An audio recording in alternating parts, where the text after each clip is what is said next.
திரு அன்பில் மகேஷ் அவர்கள் வந்து முனைவர் பட்டம்லாம் வாங்கியிருக்காரு, பார்த்தீங்களாங்க சார்?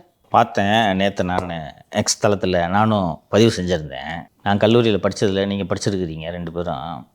ஒரு பிஹெச்டி ஆராய்ச்சி செய்து வைவா போய் அட்டன் பண்ணுறது தமிழகத்தில் நடக்காத ஒரு அதிசய செயலா? இல்லை, அதற்கு சான்றிதழ் தருவாங்களா அப்படின்றது எனக்கு தெரியல சார். வைவாப்பா கேள்வி கேட்பாங்க, உன் தீசிஸை டிஃபெண்ட் பண்ணணும், இதானே சார் வைவா முடிஞ்சதுக்கப்புறம் ப்ராஜெக்ட் முடிஞ்சு எல்லாம் முடிஞ்சாலும் சார் ஒரு சர்டிஃபிகேட்டே தருவாங்க. ஆமாம். இப்போது இவர் முனைவர் பட்டத்திற்கான ஆராய்ச்சி செய்து அந்த ஆராய்ச்சி கட்டுரையை சமர்ப்பித்திருக்கிறார். இந்த ஆராய்ச்சி கட்டுரையை எப்போது தயார் செய்திருப்பார் அல்லது ஆராய்ச்சி செய்திருப்பார்? 21க்கு முன்னாடியா? எப்போ பண்ணியிருப்பார்? அவர் அமைச்சராக இருக்கக்கூடிய காலத்தில் தான். அப்போ நீ அமைச்சர் வேலையை ஒழுங்காக பார்க்கல.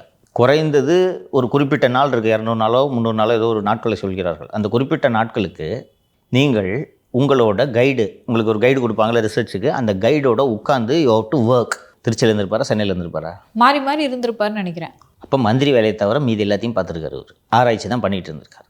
இல்லை ரைட்டா? சார், எனக்கு புரியல. ஒரு வைவா அட்டன் பண்ணதுக்கு எதுக்கு சார் இவ்வளோ பிரம்மாண்டம்? நிதிஷ், அது சிறப்பு அல்ல.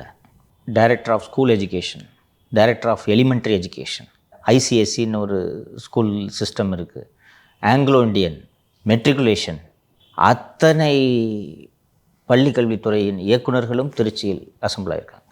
இவங்க அசம்பிள் ஆகிறது பரவாயில்ல. இவங்க ஒரு நாணய ஸ்டாஃபு பயந்துக்கிட்டு போவாங்க, போய் சொம்படிக்கணும் மந்திரிக்குன்னு.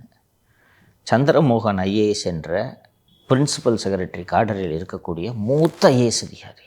நேற்று ஒர்க்கிங் டேயா ஹாலிடேயாப்பா? Working days.